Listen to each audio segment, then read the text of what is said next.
A very good evening and welcome to all of you. Dear students, in today's class, I am going to explain 50 questions taken from BPSC Engineer Exam of 2024. Students, आज के इस session में मैं BPSC के द्वारा conduct किए जाने वाले असिस्टेंट इंजीनियर एग्जाम के 2024 के क्वेश्चन पेपर को एक्सप्लेन करने जा रहा हूं, जिसमें स्पेशली इंग्लिश के क्वेश्चंस होंगे। और यह मेरे चैनल पर पहला वीडियो होगा इस एग्जामिनेशन के लिए। अगर बहुत सारे लोग इसे देखते हैं, लाइक करते हैं, तो इस पर और सारे वीडियोस और कोर्स भी पर्टिकुलर रूप में मैं अपने ऐप पर अवेलेबल करा दूंगा। अगर आप ग्रामर के डिटेल्ड कोर्स करना चाहते हैं तो apex institute Chhapra app download कर लें, जिसका लिंक आपको डिस्क्रिप्शन में मिल जाएगा और वहां से डिटेल्ड ग्रामर के आप कोर्सेज आसानी से कर सकते हैं। आइए इसकी शुरुआत करता हूं। फर्स्ट क्वेश्चन है गवर्नमेंट बाय ऑफिसर्स। इसे हम वन वर्ड सब्स्टिट्यूशन कहते हैं। एक सेंटेंस दे दिया गया और इसके बदले आपको एक शब्द का प्रयोग करना है। वन वर्ड के द्वारा इस दिए गए ग्रुप ऑफ वर्ड्स को आप रिप्लेस कर सकते हैं, सब्स्टिट्यूट कर सकते हैं। तो गवर्नमेंट बाय ऑफिसर्स यानी कर्मचारियों की सरकार, अधिकारियों की सरकार को क्या कहते हैं? तो शब्द है रिपब्लिक, जिसका अर्थ होता है गणतंत्र। सेकंड वर्ड है डेमोक्रेसी, जिसका अर्थ होता है लोकतंत्र या प्रजातंत्र, यानी government by people. And bureaucracy, जिसे हम नौकरशाही कहते हैं।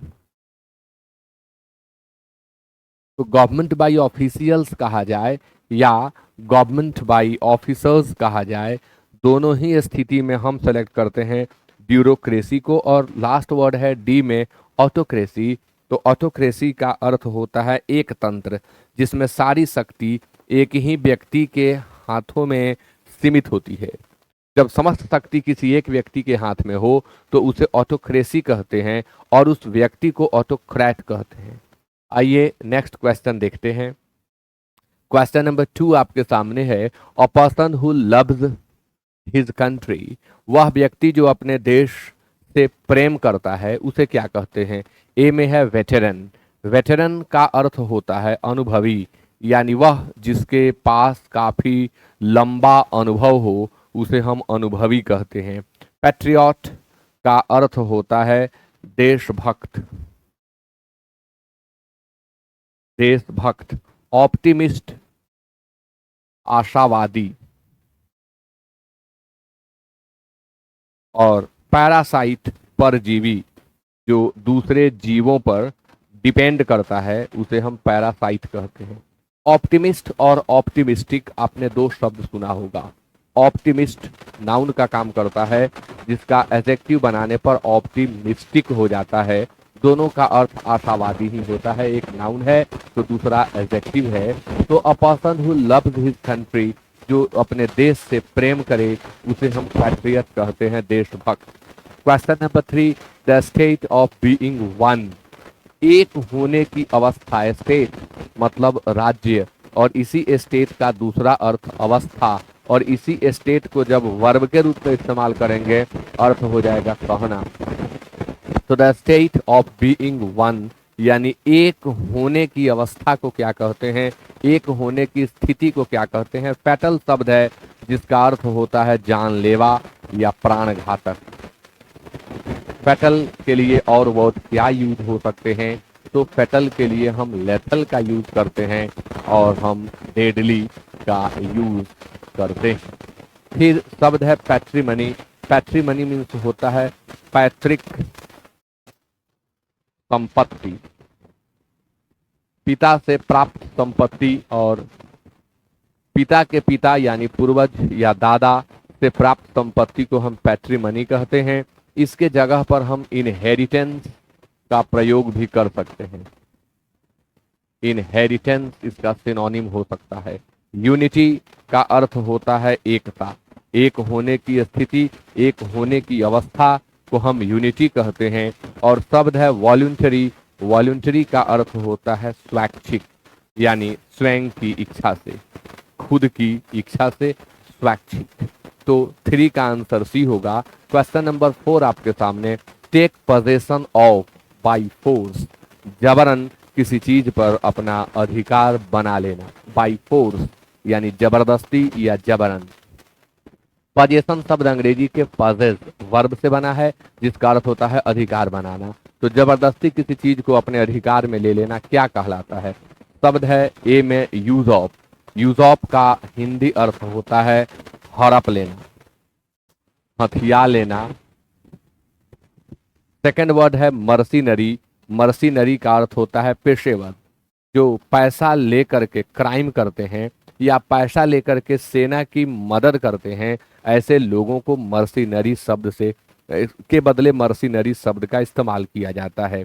ऑब्सोलीट का अर्थ होता है प्रचलन से परे, वह जो अब प्रचलन में नहीं है, वह जो आउटमोडेड हो गया है, जो फैशन से बाहर हो गया है, उसे हम ऑब्सोलीट कहते हैं। इसका सिनोनिम आउटमोडेड होगा। और सैक्रिफाइस का अर्थ होता है बलिदान करना या त्याग करना, त्याग करना या बलिदान करना सैक्रिफाइस है। तो take possession of by force को हम यूज ऑफ कहते हैं, हड़प लेना, जबरदस्ती किसी चीज की, किसी की संपत्ति को अपने वश में कर लेना, हड़प लेना कहलाता है। Question number 5, hard to please को एक शब्द में क्या कहेंगे? हार्ड टू प्लीज, प्लीज मतलब कृपया, और इसी प्लीज के प्रयोग को जब हम वर्ब के रूप में लेते हैं तब इसका अर्थ हो जाता है खुश करना। जिसे खुश करना कठिन हो उसे क्या कहते हैं? एक में आप शब्द देख रहे हैं स्केप्टिक। स्केप्टिक हम उसे कहते हैं जो हर जगह संशय करता है, यानी संशयवादी, जो किसी चीज के वेरासिटी पर, वेरासिटी यानी सत्यता, जो किसी चीज के वेरासिटी पर हमेशा संदेह करे, उसे हम स्केप्टिक कहते हैं। अगर हम अमेरिकन इंग्लिश में स्केप्टिक लिखें तो के दिखाई पड़ेगा, कहीं कहीं आपको स्केप्टिक में के भी दिखाई पड़ेगा। घबराएंगे नहीं आप कि के है और सर यहाँ सी बता दिए। तो सी वाला ब्रिटिश इंग्लिश है, के वाला अमेरिकन इंग्लिश है, सिर्फ इतना ही अंतर है। इलीगल का अर्थ होता है अवैध, यानी जो लीगल नहीं है, जो कानूनी नहीं है, उसे हम इलीगल कहते हैं। यूनानिमस का अर्थ होता है सर्वसम्मति, यानी सबकी सहमति, सर्वसम्मति। और फास्टिडस का अर्थ होता है तुनक मिजाज, और वह जिसे एकदम ही शुद्ध से भी शुद्ध चीजें पसंद हो, जो शुद्ध में भी कुछ कमी निकाल दे, उसे फास्टिडस कहते हैं। अति शुद्धतावादी भी इसे कहा जाता है, अति शुद्धतावादी, जो किसी चीज की शुद्धता में इतना डीप चला जाए कि जहां से कठिनाई उत्पन्न होने लगे, तो वहां पर उस व्यक्ति के लिए फास्टिडस शब्द का यूज होता है। 5 का डी, ये सारी चीजें आपको याद करनी होंगी, ऐसा अक्सर पूछा जाता है, तो आपको याद करना पड़ेगा इन चीजों को। ये सब वोकैब बेस्ड क्वेश्चंस हैं। अब आपको जो आगे क्वेश्चन पूछे जाएंगे 6 से लेकर के 10 तक, इनमें आपको अपोजिट मीनिंग बताना है, यानी विलोम शब्द, आपको एंटोनिम सेलेक्ट करना है। वर्ड आपके सामने है विक्ड, जिसके लिए ऑप्शन है ट्रिवियल, वर्च्यूअस, लॉयल और पैसिमिस्ट। तो विक्ड का अर्थ होता है दुष्ट, विक्ड का हिंदी अर्थ दुष्ट होता है।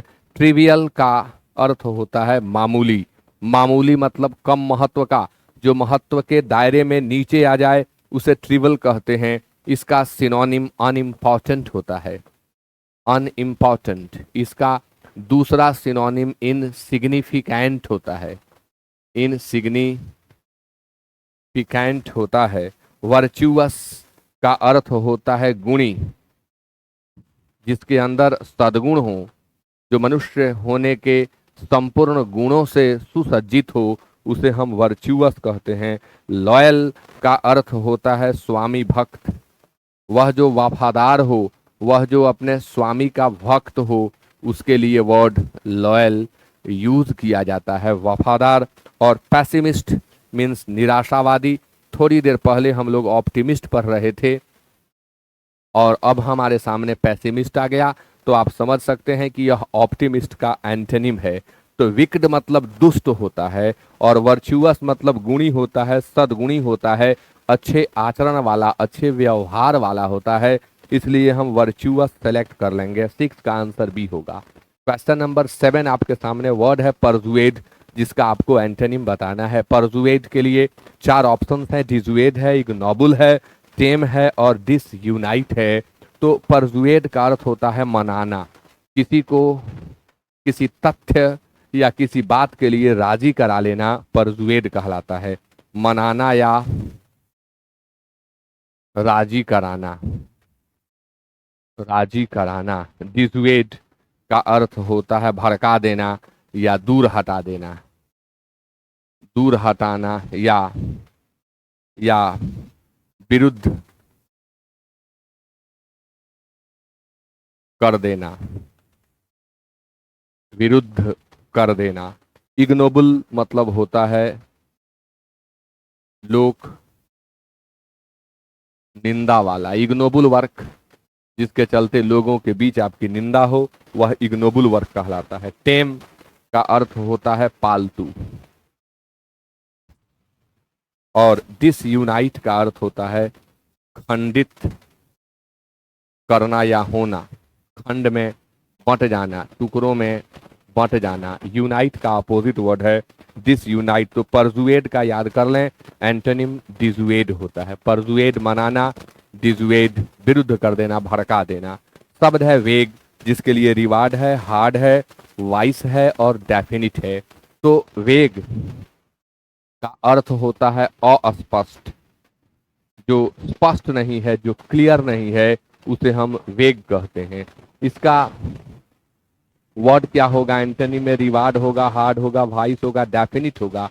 तो रिवार्ड का अर्थ तो इनाम होता है, हार्ड का अर्थ होता है कड़ा, वाइस का अर्थ होता है अवगुण या दोष या बुराई, वर्च्यू इसका एंटोनिम होता है। डेफिनिट मतलब होता है निश्चित। अब यहाँ आपको कठिनाई हो सकती है कि हम वेग का एंटोनिम क्या सेलेक्ट करें। रिवार्ड होगा नहीं, हार्ड होगा नहीं, वाइस होगा नहीं, तो निश्चित तौर पर डेफिनिट होगा, क्योंकि जो चीज डेफिनिट होती है वो क्लियर होती है। ये करना है यानी डेफिनिट है कि इसे करना है, क्लियर है, और जो क्लियर नहीं है उसे हम वेग कहते हैं। वेग का अर्थ होता है एम्बिग्यूअस, यानी जो एक से अधिक अर्थ रखे, इसे हम ड्यूबियस भी कहते हैं। Something that is not definite, something that is not clear is called वेग। तो आंसर हो जाएगा डी, डेफिनिट। क्रूड का एंटोनिम देना है, और डल है, डियर है, काइंड है और रिफाइंड है। तो क्रूड का अर्थ होता है कच्चा, क्रूड का अर्थ होता है कच्चा, जो कच्चा है, जो मूल रूप में है, क्रूड है। और डल का अर्थ होता है शुष्क, कहीं कहीं डल का अर्थ नीरस भी होता है, कहीं कहीं डल का अर्थ उबाऊ नीरस जैसा भी आपको मिलेगा। डियर मीन्स प्यारा, और इसी डियर का दूसरा अर्थ होगा महंगा, कॉस्टली। काइंड आप जानते हैं दयालु, इसका एब्स्ट्रैक्ट नाउन बनाएंगे तो काइंडनेस हो जाएगा। रिफाइंड मीन्स होता है विशुद्ध, कोई चीज पहले क्रूड अवस्था में होती है और उसे साइंटिफिक प्रोसेस करके हम रिफाइंड बना देते हैं, यानी विशुद्ध बना देते हैं। तो क्रूड का एंटोनिम होता है रिफाइंड। तो 9 का आंसर डी होगा। अब कई जगह क्रूड का अर्थ अश्लील भी हो जाता है, वल्गर और ऑब्सीन उसका सिनोनिम हो जाएगा। 10 नंबर क्वेश्चन आपके सामने है टिमिड, जिसका एंटोनिम देना है कूल है, रफ है, फियरलेस है और थीन है। तो टिमिड शब्द का अर्थ होता है डरपोक, कायर, जो लड़ने की स्थिति में पीछे हट जाए, पीछे हटने लगे, उसे टिमिड कहते हैं। जो साहस को मेंटेन न कर पाए। कूल का अर्थ होता है ठंडा, कूल का अर्थ होता है शांत। रफ का अर्थ होता है खुरदुरा,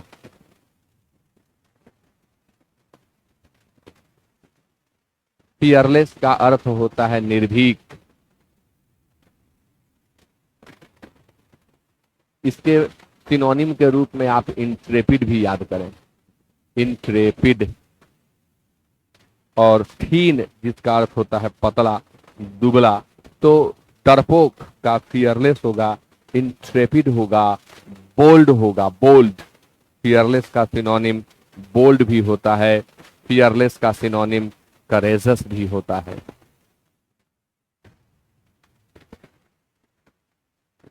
क्वेश्चन नंबर 11 to 15 में इडियम्स दिए गए हैं। इसमें क्या होता है, तो एक ग्रुप ऑफ वर्ड्स दिए गए रहते हैं जिनका एक निश्चित अर्थ है जिसे याद करना है। अगर आप प्रत्येक वर्ड का अर्थ निकालेंगे तो रियल मीनिंग जो है उससे दूर हो जाएंगे, तो इन्हें याद करना होता है। इन ब्लैक एंड व्हाइट का अर्थ होता है लिखित रूप में, लिख करके या लिखित रूप में, black and white. In fashion प्रचलन में, इन प्रैक्टिस प्रचलन में, इन राइटिंग लिखित रूप में। इसलिए 11 का आंसर क्या हो जाएगा, सी। ये सारी चीजें आपको याद करनी होंगी। 12 ब्लैक शिप। ब्लैक शिप का अर्थ होता है गद्दार। ब्लैक शिप को हम ट्रेटर कहते हैं, गद्दार। Villain character, good character, refined character, bad character यहां सेलेक्ट करेंगे। विलन तो एक रोल निभाता है ना विलन का। बैड कैरेक्टर यानी जो कैरेक्टर से ही बैड है, तो 12 का आंसर डी होगा। 13 विल एंड वो। विल एंड वो का अर्थ होता है सुख दुख, सुख और दुख। Weal and woe. Here and there, under suspicion, success and failure, joys and sorrow. Weal means वो होता है, वो मीन्स सॉरो होता है, ये भी याद कर लीजिएगा। तो 13 का आंसर डी होगा। 14 fire and fury. Fire and fury means होता है आक्रोश। फायर एंड फ्यूरी, जब जुनून अपने चरम सीमा पर हो तब भी फायर एंड फ्यूरी का इस्तेमाल करते हैं। रबिश कूड़ा, कचरा, रबिश पैशन, जुनून, इमोल्यूमेंट पारिश्रमिक, पारिश्रमिक यानी मजदूरी। अब इसके लिए इमोल्यूमेंट्स के लिए आप वेजेस का प्रयोग भी कर सकते हैं और आप रेम्यूनरेशन का प्रयोग भी कर सकते हैं। वेजेस और रेम्यूनरेशन। और रैपिड का अर्थ होता है तीव्र, इसका सिनोनिम फास्ट होता है, एंटोनिम स्लो और ग्रेजुअल होता है। यहीं पर अगर रैपिडली पूछ दिया जाए तो एंटोनिम ग्रेजुअली होगा, एडवर्ब बन जाएगा। तो यहाँ पर जो ऑप्शंस दिख रहे हैं इनमें हमें पैशन ही सेलेक्ट करना होगा। Question number 15 the gift of the गैब। द गिफ्ट ऑफ द गैब का अर्थ होता है वाक्पटुता, वाक्पटुता या वाक कौशल, यानी बोलने में कला संपन्न व्यक्ति के लिए इस फ्रेज का इस्तेमाल किया जाता है, द गिफ्ट ऑफ द गैब। अ टैलेंट फॉर स्पीकिंग, याद कर लें, इसका अर्थ होता है अ टैलेंट फॉर स्पीकिंग, वह व्यक्ति जिसमें प्रतिभा हो स्पीक करने की, उसके लिए हम यूज करते हैं द गिफ्ट ऑफ द गैब, अ टैलेंट फॉर स्पीकिंग। अब क्वेश्चन 16 to 25 में अंडरलाइंड पार्ट को दिए गए शब्दों के द्वारा रिप्लेस करना है। यदि एरर है तो, यदि कोई ग्रामेटिकल एरर है तो अंडरलाइंड पार्ट को ABCD से रिप्लेस करें, ABC से रिप्लेस करें। और यदि कहीं एरर नहीं है तो नो इम्प्रूवमेंट आप सेलेक्ट कर लें। यह जनरली ग्रामर के रूल पर डिपेंड करता है। यदि आपको ग्रामर का रूल याद है तो आपसे बनेगा, नहीं तो नहीं बनेगा। कई बार ये कॉन्टेक्सचुअल भी हो जाते हैं, इडियोमेटिक भी हो जाते हैं, बट मेनली ये ग्रामर से ही ताल्लुक रखते हैं। इसके लिए ग्रामर के रूल पर पकड़ होनी चाहिए। और यदि आप ग्रामर के रूल पर पकड़ करना चाहते हैं तो आपको डिटेल्ड ग्रामर का कोर्स खरीद करके और पढ़ना होगा। I had been waiting an hour when you came to see me. यहाँ एक शब्द मिसिंग है, फॉर चाहिए। जब तुम मुझसे मिलने आए तब मैं 1 घंटे से प्रतीक्षा कर रहा था। एक ग्रामर का सबसे इंपॉर्टेंट चीज सीखें जो हर एग्जामिनेशन में पूछा जाता है। अगर आपका मेन क्लॉज यानी वाक्य का मेन पार्ट पास्ट टेंस में है तो अन्य पार्ट में भी पास्ट टेंस का प्रयोग करेंगे। उस दृष्टिकोण से यह बिल्कुल सही बैठ रहा है, यानी इधर भी पास्ट टेंस है और इधर भी पास्ट टेंस है। अब दूसरी चीज हम चेक करेंगे कि फॉर एन आवर 1 घंटे से, तो 1 घंटे से, 2 घंटे से, 1 दिन से, 2 दिन से, जन्म से, शादी के समय से, यानी जब समय का वर्णन मिलता है सिंस या फॉर के साथ, तब हम has been, have been, we for का प्रयोग करते हैं। लेकिन हैड बीन वी फोर का प्रयोग भी करते हैं कब? जब पहले से पास्ट टेंस हो, तो यहाँ है और ये हैड बीन वी फोर मिला, यानी कोई ग्रामेटिकल एरर नहीं है। आंसर डी होगा 16 का। Question number 17, this room contains 10 furnitures. यह रूल डिटेल्ड ग्रामर के कोर्स के अंतर्गत कलेक्टिव नाउन का रूल नंबर 1 है। Furniture, scenery, stationery, machinery, advice, information, luggage, baggage, ऐसे कुछ नाउन हैं जिनका प्लूरल नहीं बनाना है। जनरली पूछा जाता है सीनरी, मशीनरी, स्टेशनरी, फर्नीचर, ये मेन पूछे जाते हैं, याद कर लें। कभी भी इनका प्लूरल नहीं बनाना है, हमेशा इन्हें सिंगुलर फॉर्म में लिखना है। लेकिन इन्हें अगर आप एक से ज्यादा के रूप में व्यक्त करना चाहते हैं तो आपको पीसेज ऑफ का प्रयोग करना होगा। एक के लिए पीस ऑफ और पीस ऑफ फर्नीचर। एक से ज्यादा के लिए वह संख्या लिख के आप पीसेज ऑफ लिख लें। तो यहाँ 10 है तो हम लिखेंगे 10 पीसेज ऑफ फर्नीचर। याद रखें, furniture, scenery, machinery, stationery, poetry का प्लूरल नहीं बनाना है कभी, और इनके साथ सिंगुलर वर्ब का इस्तेमाल करना है। Question number 18, I have written a letter to her yesterday. जब किसी सेंटेंस में ऐसा टाइम दिया हो जो पास्ट को व्यक्त कर रहा हो, तो उसमें प्रेजेंट के किसी भी पार्ट का, 4 पार्ट होते हैं प्रेजेंट के, किसी भी पार्ट का प्रयोग आप नहीं कर सकते। अब पास्ट के टाइमिंग जैसे यस्टरडे है, लास्ट डे है, लास्ट वीक है, लास्ट मंथ है, लास्ट ईयर है। एगो शब्द है, it is time, it is high time, अगर आपको दिखाई पड़े तो भले आपको इट इज टाइम प्रेजेंट में लगेगा, लेकिन इट इज टाइम के बाद सिंपल पास्ट का इस्तेमाल करते हैं। तो I have written a letter to her yesterday, यहाँ यस्टरडे शब्द साफ कह रहा है कि हैव रिटन का प्रयोग न करें, V2 का प्रयोग करें, यानी आई रोट। तो आंसर हो जाएगा रोट ए लेटर। अब रोट ए लेटर कहाँ है? बी में, तो 18 का आंसर बी होगा। 19 आपके सामने, I insist on you being. Insist के साथ ऑन प्रेपोजिशन फिक्स्ड है, याद करेंगे। अर्थ होता है हठ करना या जिद करना। हठ करना या जिद करना। I insist on you being present. तो यहां पर एक ट्रिक आपको सीखना है, ऐसे क्वेश्चन आ जाए तो हम कैसे करेक्ट कर लेंगे उसे। पॉजेसिव एडजेक्टिव प्लस देरेंट। अब उनको दिक्कत होगी जो ग्रामर नहीं पढ़े हैं कि पॉजेसिव एडजेक्टिव क्या है, तो आपको शॉर्ट में बता दे रहा हूं। My, our, your, his, her, its and their, इन शब्दों को पॉजेसिव एडजेक्टिव कहा जाता है। एग्जामिनेशन में क्या किया जाता है, जेरेंट के पहले ऑब्जेक्ट लगा दिया जाता है, जो कि गलत है। चाहिए क्या? एडजेक्टिव।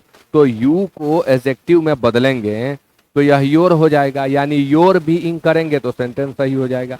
योर्स नहीं, योर। आंसर बी होगा 19 का। Question number 20, I have read the two first. यहाँ ग्रामर का एक बहुत ही महत्वपूर्ण रूल, जिसे मैं डेफिनिट न्यूमेरल एडजेक्टिव यानी एडजेक्टिव चैप्टर में बताता हूं। यह ट्रिक है कि यदि तीनों नंबर एक साथ दिए गए हों तो सबसे पहले ऑर्डिनल को लिखेंगे, फिर कार्डिनल नंबर को लिखेंगे, और तब हम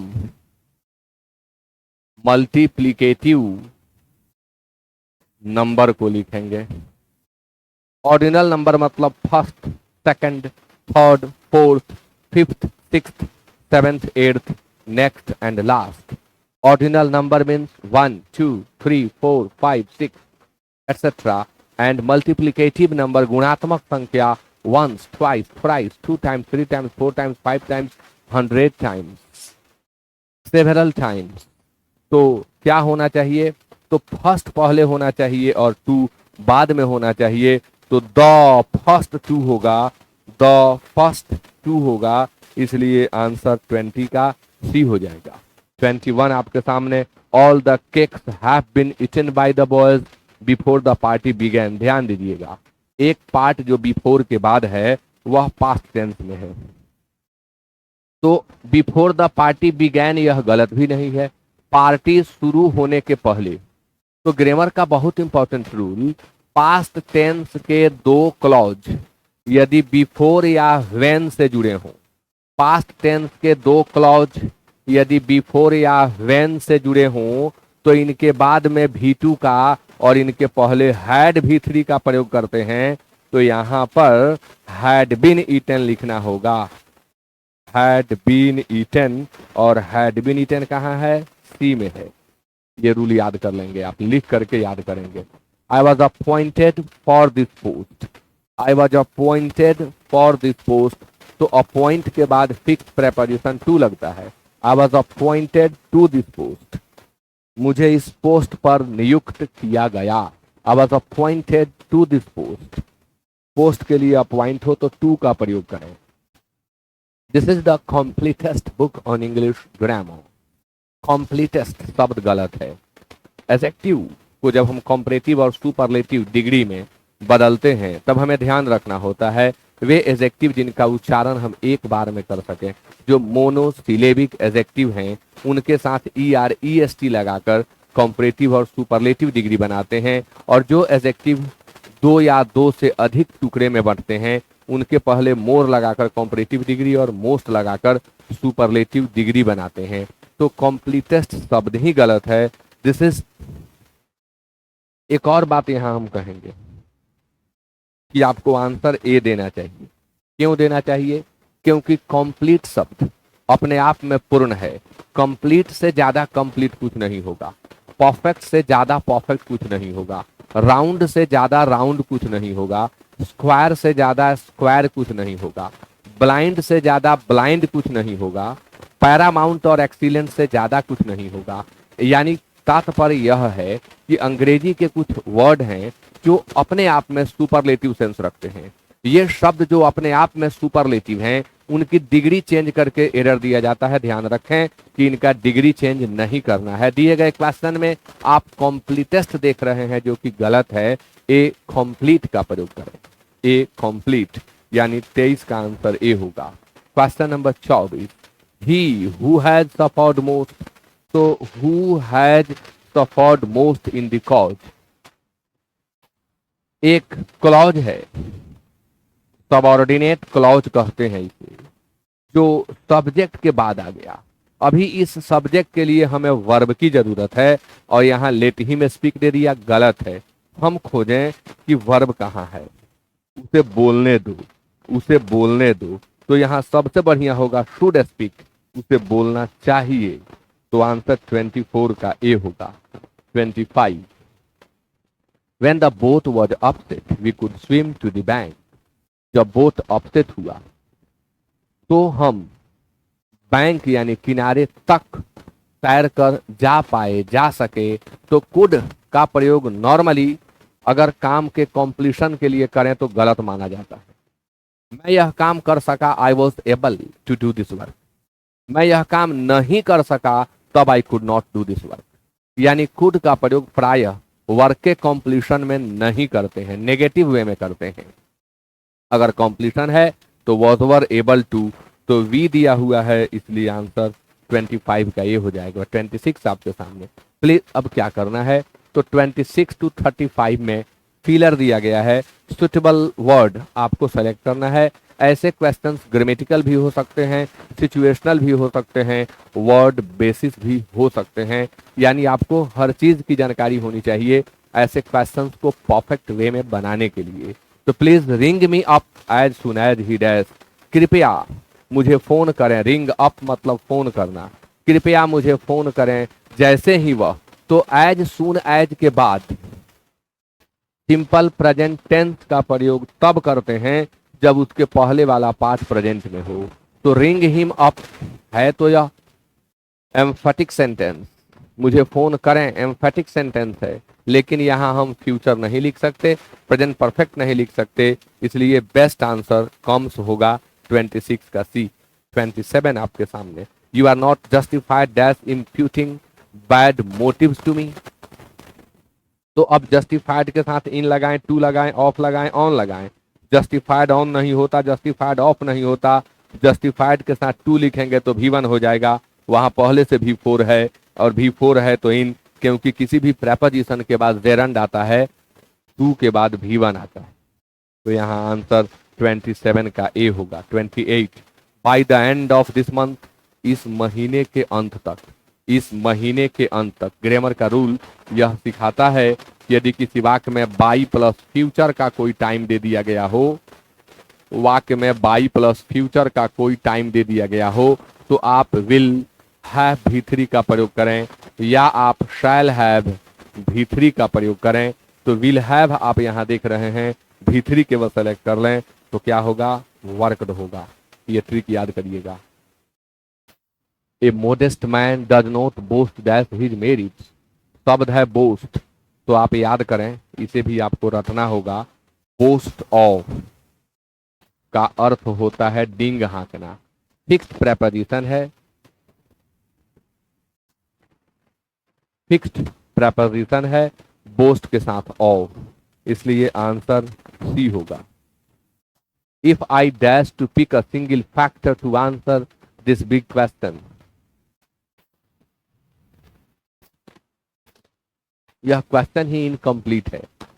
if I dash to pick a single factor to answer this bag question, to big question, sentence ही इनकम्प्लीट है। इफ आई के साथ वर का प्रयोग करते हैं, बट इसके लिए एक और क्लॉज यहां दिया जाना चाहिए।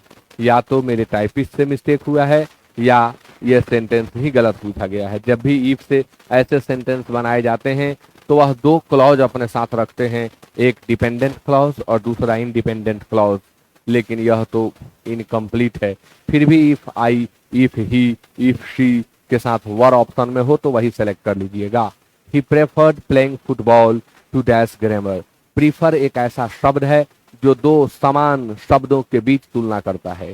तो ग्रामर का रूल हमें सिखाता है कि प्रीफर के बाद या तो दो नाउन दे दें, नहीं तो दो जेरंड दे दें। जैसे मैं चाय से अधिक कॉफी पसंद करता हूं, I prefer coffee to tea, लेकिन मैं चाय पीने से अधिक कॉफी पीना पसंद करता हूं, जब वर्ब आ जाएगा I prefer taking coffee to taking tea लिखना होगा। यानी यहाँ वही चीज है, प्लेइंग फुटबॉल टू, तो जब प्रेफर के बाद जेरंड आया है तब टू रहते हुए भी ब्लैंक में जेरंड ही आएगा।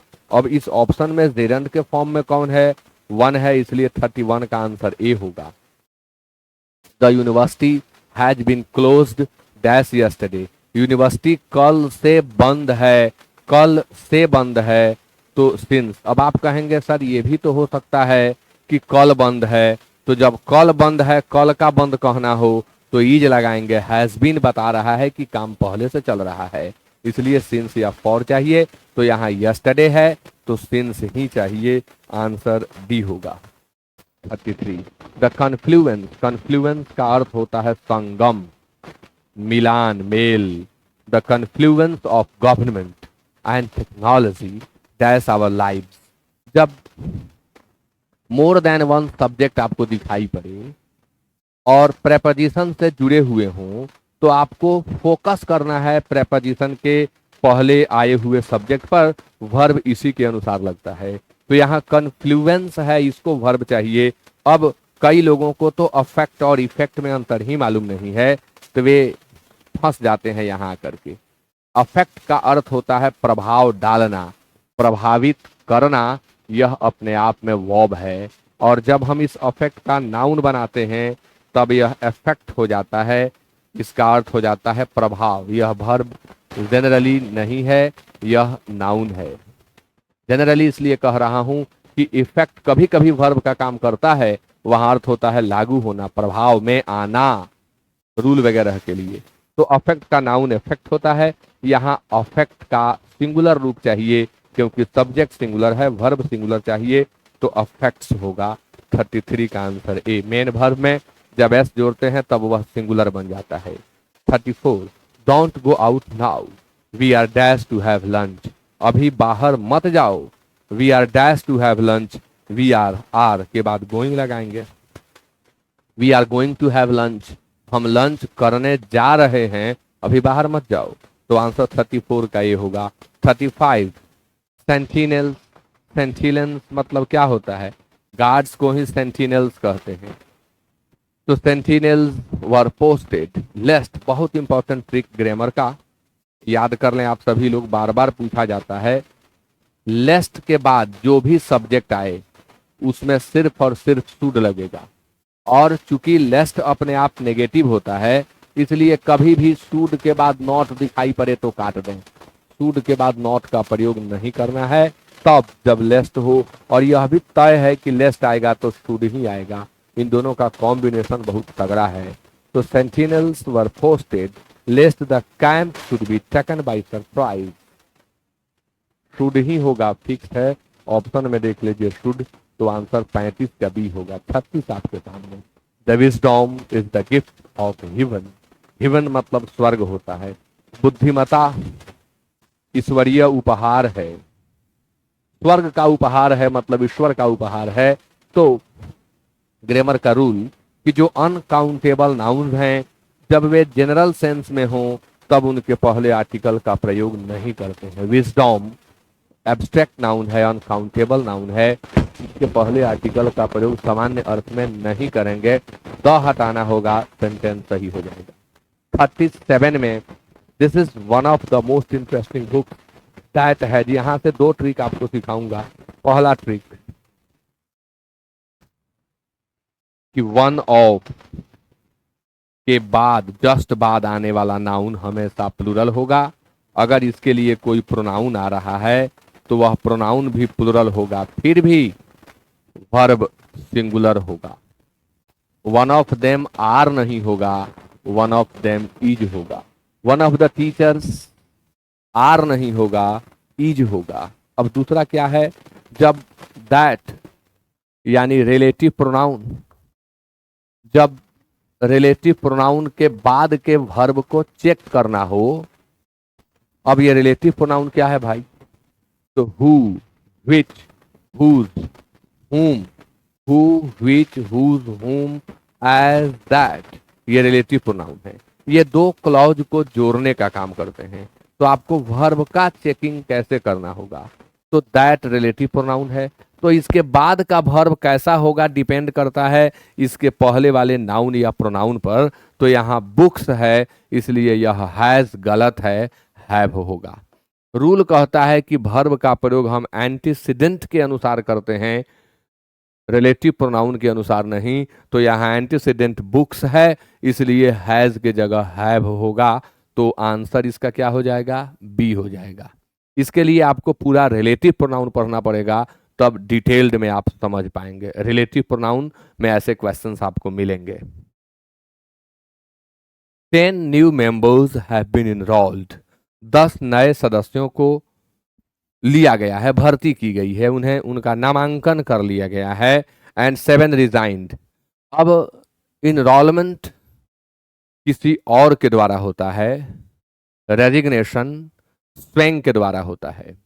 तो जब इनरोल वर्ब का इस्तेमाल करेंगे तब तो वह पैसिव में होगा, लेकिन जब रिजाइन वर्ब का प्रयोग करेंगे तो यह पैसिव में नहीं होगा, क्योंकि रिजाइन स्वयं किया जाता है।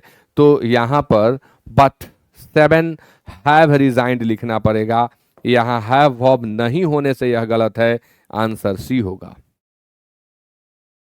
बिटवीन यू एंड आई, बहुत इंपॉर्टेंट ट्रिक। किसी भी प्रेपोजिशन के बाद, इसके लिए आपको नाउन एंड केस चैप्टर का वीडियो देखना चाहिए। किसी भी प्रेपोजिशन के बाद ऑब्जेक्ट का प्रयोग करते हैं, सब्जेक्ट का नहीं। और आई क्या है, सब्जेक्ट है। आई का ऑब्जेक्ट क्या होगा, मी, यानी यह एरर बी में जा रहा है। अब कहेंगे प्रेपोजिशन कहाँ है, तो बिटवीन। बिटवीन के बाद आया हुआ यह यू ऑब्जेक्ट है। अब यहां भी आप कहेंगे कि यू तो सब्जेक्ट भी होता है, पता कैसे चलेगा, तो जब यह सब्जेक्ट होता है तब यह किसी प्रेपोजिशन के बाद नहीं आता, शुरू में आता है, यानी यह ऑब्जेक्ट है। तो यहां भी आई के बदले मी होगा। Question number 40, unless you apologized I shall punish you. बहुत इंपॉर्टेंट रूल ग्रामर का कि जब आप वाक्य के एक पार्ट में शैल या विल के साथ भी1 देखें तब जो part if, unless, until, as soon as long as, so long as, before, after जैसे कंजंक्शन से जुड़े हो उसमें सिंपल प्रेजेंट टेंस का ही प्रयोग करें। एक तरफ फ्यूचर, दूसरे तरफ सिंपल प्रेजेंट। तो अनलेस लगा हुआ है, अनलेस अनटिल, लगा हुआ है, इसलिए अपोलोजाइज्ड के बदले अपोलोजाइजेज का प्रयोग करेंगे। अपोलोजाइज मतलब होता है क्षमा याचना करना, क्षमा मांगना। आंसर ए हो जाएगा। आई एम सॉरी, यहाँ यू है तो इसमें से एस हटा देना पड़ेगा। यू है इसलिए यहां से एस हटा देना पड़ेगा, सब्जेक्ट प्लूरल है। Next question, in regards to details the committee were divided. Details के रिगार्ड में इन रिगार्ड्स टू तो नहीं लिखा जाता है, विथ रिगार्ड टू या इन रिगार्ड टू लिखा जाता है, रिगार्ड्स नहीं लिखते हैं, इसलिए आंसर ए होगा। लेकिन यहां कॉमा चाहिए। अब कई लोग कहेंगे कमिटी के साथ वॉज लगा दो। जब डिवाइड हो रहा है ना, खंडित हो रहा है, तो प्लूरल वर्ब कमिटी के साथ लगेगा। आंसर ए होगा। No sooner had he returned than he was off again. तो नो सूनर के साथ दैन का प्रयोग फिक्स्ड है, हार्डली के साथ व्हेन का, स्कार्सली के साथ व्हेन का, रेयरली के साथ व्हेन का, ऑल्दो या दो के साथ येट का। ये कुछ फिक्स्ड प्रयोग हैं जिन्हें आपको याद करना चाहिए। हाँ, बिटवीन के साथ एंड का, बोथ के साथ एंड का, ये पेयर आप याद कर लें। तो no sooner had he, had है तो यहाँ भी3 है ही, देन है ही वॉज ऑफ अगेन पुनः चला गया, कहीं कोई ग्रामेटिकल एरर नहीं, इसलिए आंसर डी होगा। He is a lover of beauty, he is a lover of beauty, कहीं कोई एरर नहीं है, यह सेंटेंस बिल्कुल सही है। यह एब्स्ट्रैक्ट नाउन है, इसका अर्थ है सुंदरता। Politics were with him the business of his life. Politics किसी भी विषय के साथ सिंगुलर वर्ब का यूज करें। Economics, politics, civics, mathematics, phonetics, linguistics, acoustics, ये सारे विषय हैं, भले अंत में ऐसा रखते हैं, इनके साथ सिंगुलर वर्ब का इस्तेमाल करें। लेकिन यदि ऐसे विषयों के पहले द लग जाए या माई या वरियोर हिज हर लग जाए, तब इनके साथ भी हम प्लूरल वर्ब का प्रयोग करते हैं। खैर, यहाँ वर्ब सिंगुलर कर देने से करेक्ट हो जाएगा। Calcutta is farther from equator, from the equator than Colombo. Calcutta equator से कोलंबो की अपेक्षा अधिक दूर है, सेंटेंस बिल्कुल सही है। फारदर शब्द अंग्रेजी के फार रूट वर्ड का कंपैरेटिव डिग्री है। फार के 2 कंपैरेटिव डिग्री होते हैं, एक फारदर, दूसरा फर्दर। फारदर से डिस्टेंस का बोध होता है, फर्दर से क्रम का, क्रम यानी ऑर्डर का। तो जहां ऑर्डर की बात करें, क्रम की बात करें, वहां फर्दर का प्रयोग करें, और जहां डिस्टेंस की बात करें वहां फारदर का प्रयोग करें। दोनों एक ही रूट वर्ड फार से निकले हुए हैं, तो कोई एरर नहीं, सेंटेंस बिल्कुल सही है। अब 46 to 50 में सिनोनिम पूछा गया। सिनोनिम आपको बताना है। नियरेस्ट इन मीनिंग का मतलब सिनोनिम होता है, जो मीनिंग में नियरेस्ट है यानी क्लोज है। तो स्लेंडर, स्लेंडर मतलब होता है छरहरा, सुंदर बदन, पतला लेकिन आकर्षक, छरहरा। स्लिम का अर्थ भी छरहरा होता है। हिंदी का स्पेलिंग मेरा गारंटीड नहीं है, आप चेक कर लेंगे। सॉफ्ट मीन्स मुलायम, राउंड मीन्स गोल, सिली मीन्स पागल, अविवेकी। तो स्लेंडर के लिए स्लिम शब्द का इस्तेमाल करते हैं। ऑफुल मीन्स होता है डरावना, ऑफुल डरावना। गिगल हंसना, गिगल हंसना। टेरिबल डरावना। टाइडी स्वच्छ, साफ सुथरा। और हेल्पफुल सहायक या मददगार। तो ऑफुल के लिए हम टेरिबल सेलेक्ट करेंगे। जेनिथ का अर्थ होता है टॉप यानी शीर्ष, ऊपरी बिंदु। एम्प्टी का अर्थ होता है खाली। अपेक्स का अर्थ होता है सर्वोच्च, सबसे ऊंची चोटी। सपोर्ट का अर्थ होता है समर्थन, मदद, सहारा। और लोद का अर्थ होता है घृणा करना। इसका सिनोनिम हेट होता है, डेस्पाइज होता है। हेट, डेस्पाइज, लोद, घृणा करना अर्थ रखने वाले ये शब्द हैं। तो 48 का जेनिथ मतलब शीर्ष, एपेक्स मतलब शीर्ष, तो आंसर 48 का बी होगा। 49 इमैक्युलेट, इमैक्युलेट का अर्थ होता है बेदाग, जो निष्कलंक हो, जिसके चरित्र पर किसी तरह का दाग न हो, वह कपड़ा जिस पर कोई धब्बा न हो, उसके लिए भी हम इमैक्युलेट का प्रयोग करते हैं। तो निष्कलंक या बेदाग। इसका सिनोनिम होता है स्पॉटलेस, और इसलिए हम सेलेक्ट कर लेंगे स्पॉटलेस को। ऑकल्ट मतलब होता है दिव्य। ऑकल्ट के लिए दूसरा वर्ड होता है अलौकिक। ऑकल्ट मीन्स अलौकिक। डुप्लीकेट मीन्स जाली। स्प्यूरियस, फेक इसका सिनोनिम होगा। स्प्यूरियस मतलब ही जाली होता है, फेक मतलब ही जाली होता है, इनऑथेंटिक मतलब ही जाली होता है, डुप्लीकेट मीन्स जाली होता है। स्पॉटलेस का अर्थ होता है बेदाग, जिस पर किसी तरह का दाग न हो। और एग्जेम्प्ट का अर्थ होता है माफ कर देना, किसी के ऊपर कोई शुल्क थोपा गया हो, कोई फाइन, कोई पेनल्टी लगा दी गई हो, तो उसके माफी के लिए एग्जेम्प्ट वर्ड का यूज करते हैं, जिसका नाउन एग्जेम्पशन हो जाता है। लास्ट वर्ड इस सेट का थ्राइव है। थ्राइव का अर्थ होता है फलना फूलना, समृद्ध होना, यानी अच्छा खासा ग्रोथ करना, फलना फूलना। थ्राइव शब्द का सिनोनिम होता है लेजी, का अर्थ होता है आलसी। लेजी का अर्थ होता है आलसी। परटर्ब का अर्थ होता है घबरा देना, बेचैन कर देना। परटर्ब, व्याकुल कर देना। एक्सेस का अर्थ होता है अधिकता, आधिक्य या अधिकता, एक्सेस। और प्रॉस्पर का अर्थ होता है समृद्ध होना।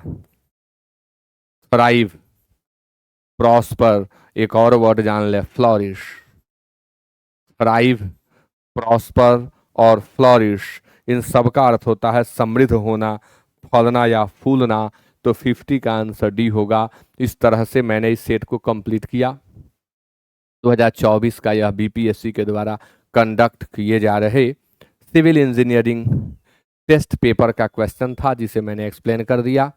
फिर मिलेंगे अगले क्लास में। वीडियो को आप लाइक और शेयर जरूर करें। Thank you so much.